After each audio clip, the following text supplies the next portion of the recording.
boa tarde, boa noite, bom dia para aqueles que nos assistem. Aqui, Grupo Instrumentos de Esperança, novamente, nessa conexão com a leitura do livro Fonte Viva.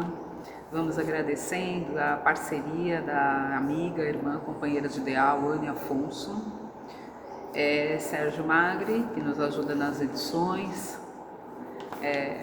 dos áudios dos nossos vídeos, e também Marcelo Ribeiro, músico também, instrumentista, que nos apoia. Grupo Instrumento de Esperança, enfim, encerrando as atividades decorrentes do ano de 2025, mas continuamos na leitura do Fonte Viva, sim, após Natal, Ano Novo, vamos continuar fazendo a diferença, como nos inspira essa lição do número 20, Fonte Viva. Crês que há um Deus, um só Deus, fazes bem. Também os demônios o creem e estremecem. Tiago 2,19. E a leitura diz assim: a advertência do apóstolo Paulo é essencial importância no aviso espiritual. Esperar benefícios do céu é atitude comum a todos. Adorar o Senhor pode ser trabalho dos justos e injustos. Admitir a existência do governo divino é traço dominante a todas as criaturas. Aceitar o supremo poder é próprio de bons e maus. Tiago foi divinamente inspirado nesse versículo porque suas palavras definem a diferença entre crer em Deus e fazer-lhe a sublime vontade. A inteligência é atributo de todos, a cognição procede da experiência. O ser vivo envolve sempre, e quem evolve aprende e reconhece. A diferenciação entre o gênio do mal e o gênio do bem permanece na direção do esclarecimento. Adorar o Senhor, esperar e crer nele são atitudes características de toda a gente. O único sinal que revelará a condição mais nobre estará impresso na ação que desenvolveres na vida,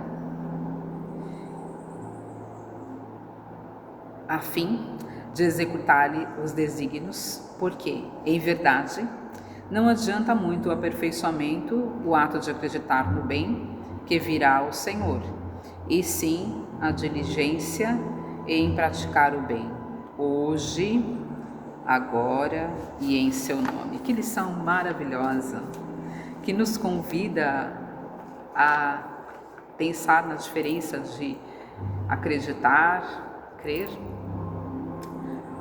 e perseverar, no caminho do bem, que há uma distância muito grande entre acreditar, em crer, em ter certeza que temos que dar continuidade no trabalho, afastando, assim, às vezes as nossas tentações a descrer, a desestimular. Ele diz aqui: credes que há um só Deus e fazes bem, assim como os demônios também creem e estremecem. Preciosa reflexão quando ele fala desses exemplos que dá distância, do trabalho, da perseverança, quando a gente crê, e no exercício do profícuo do trabalho do amor, porque ele diz aqui que os demônios também acreditam em Deus, sabem da existência dele, e dele fogem, se desviam, e ao contrário, nós, a exemplos de bons cristãos, devemos perseverar, não ficarmos distantes do caminho de Jesus, do Cristo e de Deus, e trabalhar junto a Ele, plantando as nossas sementes nessa trilha, neste caminho. Tiago, como diz aqui a lição, ele foi inspirado, estabelecendo essa enorme diferença entre somente crer em Deus, colocar um Deus, o Criador, a criatura distante de nós, e não querer fazer o nosso vínculo a Ele, porque na verdade Deus tem que estar perto de nós, na nossa ação, no nosso propósito, na nossa fraternidade, na nossa boa vontade, no exemplo do perdão, no exemplo da caridade, estendendo assim essa prática do exercício da fraternidade, que é tão desafiante, E aí fica a questão: será que nós de verdade estamos vivenciando o nosso trabalho no desígnio do bem, dando o nosso melhor na conduta cristã, no maior do exemplo, na prática do amor? A palavra, ela liberta, mas ela liberta quem persevera nela. É muito interessante a gente pensar nisso. Falar é fácil, fazer é mais difícil, mas é esse o grande propósito. Nos colocarmos no trabalho, né? Ou simplesmente entregarmos a confiança somente a Deus, né? Deus há de cuidar, Deus há de nos ajudar, Deus há de agir em nós, nos propósitos que nós desejamos, sem nos colocarmos na conduta da ação.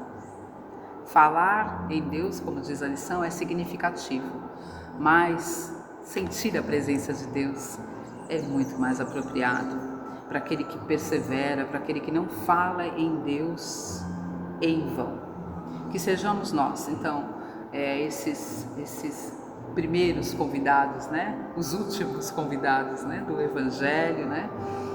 Os cristãos, trabalhadores da última hora, como diz o Evangelho, que vivenciam, que se colocam nessa conexão com Deus, com Jesus, na essência.